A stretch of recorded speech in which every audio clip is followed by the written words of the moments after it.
Alright, for today's video, it's all about what did Ellen White say about pastors eating meat. Alright, I am here Ellen G. White's tape sharing the vision. As far as I know, Mrs. White does not make a firm declaration that pastors who eat meat will not be saved. Sa iyang na sabtan, si Mrs. White wala siya nag-ingon, wala siya nag-declare na kanang mga pastor nga nagkaon og meat, karne, dili maluwas. I would not expect this from her, since she makes allowances for people living in countries where a non-meat diet may not be practical. She wrote, nagsulat siya, "We do not mark out any precise line to be followed in diet. But we do say that in countries where there are fruits, grains, and nuts in abundance, flesh food is not the right food for God's people." Siya daw, nagsulat siya. Kinsa nagsulat? Si Ellen White. Kinsa man si Ellen White? Idol sa mga opsyon. Nang dito daw sa bukid nga naay daghan nito nga naay mga prutas, mga grains o mga nuts, ay daghan nga mga prutas, grains o nuts. Flesh food is not the right food for God's people. 9159. Ang flesh food, ang karne, kay dili siya right food, dili sa insakto, dili sa right food para sa mga katawan sa Ginoo. So, wala siya nangingon bitin nga uban na yun, mga uban kay sala ang mga karne di maluwas. Ang ibutang din ang ngingon din flesh food is not the right food for God's people. Dili sa right food, dili sa sala, uban kay sala, dili sa right food. Yun siya nga, dili sa right food, mataon siya, pwede siya, pero dili sa right food. Dapat i-minimize siya, i-minimize uban kay pang karne sala.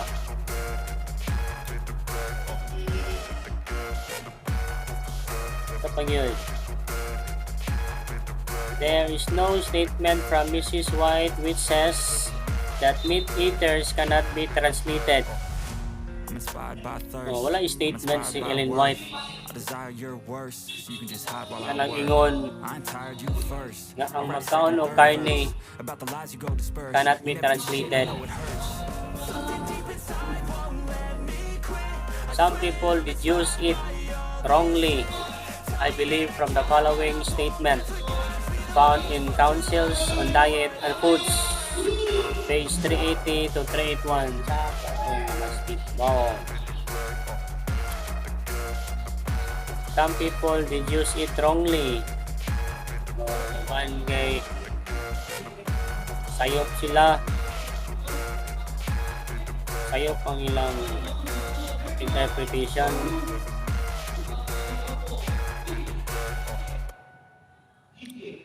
Some people have turned Mrs. White's description into a perception. Her statement of what will be into a have to, but you will notice the lack of any reference to translation. Ang uban kay gihimo naman lang resita ang mga natin niyo. Some people have turned Mrs. White's description ang uban nga ilang gihimo imis nga description gihimo nila nga prescription resita. Unsa man ang prescription ang uban kay himo ng resita ang mga writings ni Ellen White. Unsa man ang prescription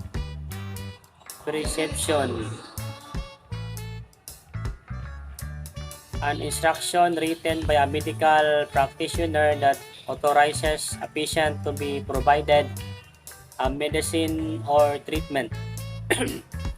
Prescription resita ang uban kay gihimo lang resita imbis description gihimo ilang prescription gihimo lang resita. Ang iyang similar words instruction order ang uban kay gihimo ilang order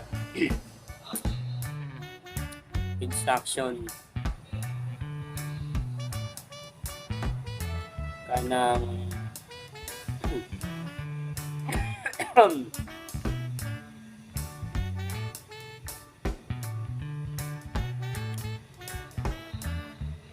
yun. We do not mark out any precise line to be followed in diet. But we do say that in countries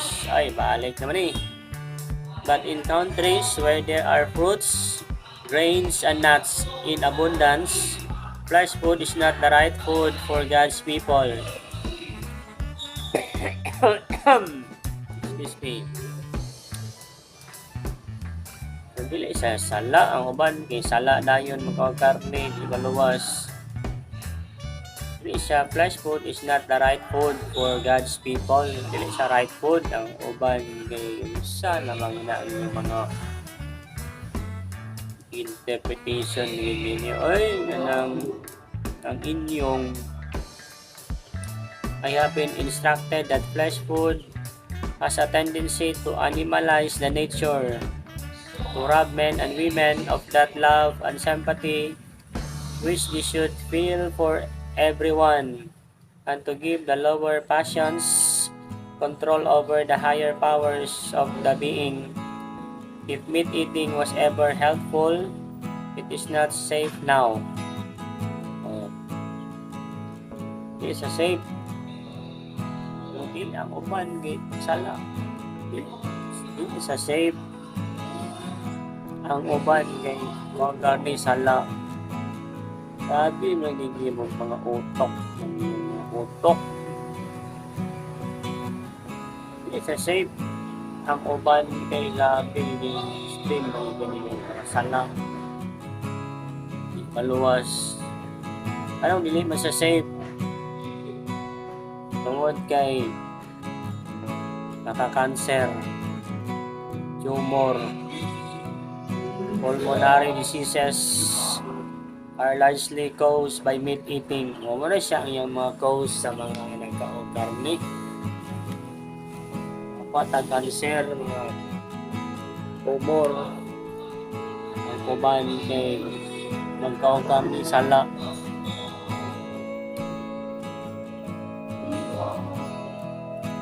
Clearly, Mrs. White believed that the advisability of adopting the meatless diet depended to some extent on the conditions in the country one was living in. I am a lifelong vegetarian, so I am not looking for excuses for my own behavior in this matter. I want to be fair and accurate with Mrs. White and with the Lord. Fair siya, accurate siya, and I can't help but observe that Jesus himself,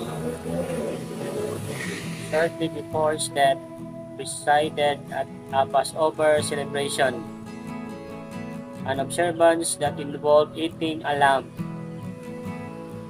And shortly before his own ascension, he cooked a meal for his disciples, and presumably ate of it himself, which consisted partly of fish. Oh, nagluto man ang Ginoo. Nagluto ang gilutuan ng iyang mga disipulo. He cooked a meal for his disciples.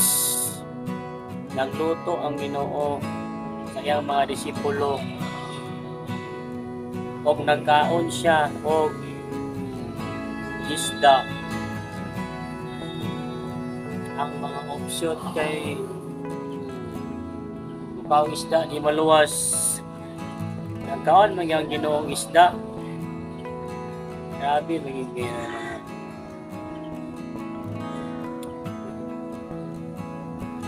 okay. In light of these things, I believe Mrs. White's views do not harmonize with the kinds of statements we sometimes hear attributed to her about meat eating and translation. Rather, she urged us to seek to know and to follow the will of God with a heart that is quick to please Him. If we will do that, I believe we will do the right thing and for the right reason. Ang uban kay magkaog karne sala, magkaog isda di maluwas. Nagkaon lang ang Ginoo. Nagluto pag ang Ginoo. Lutuan na yung mga disipulo. Uban kay grabe magiging uban kay ang utok. Magiging uban kay putlo ang magiging uban kay pilion naman nila mga pilion na nila ba. Ang ingon ni Ellen White. So,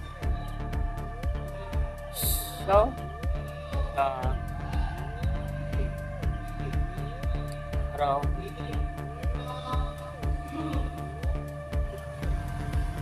ang mga option kay ang description ilan lang gihimo og resita. Gihimo ang resita ang Ellen White.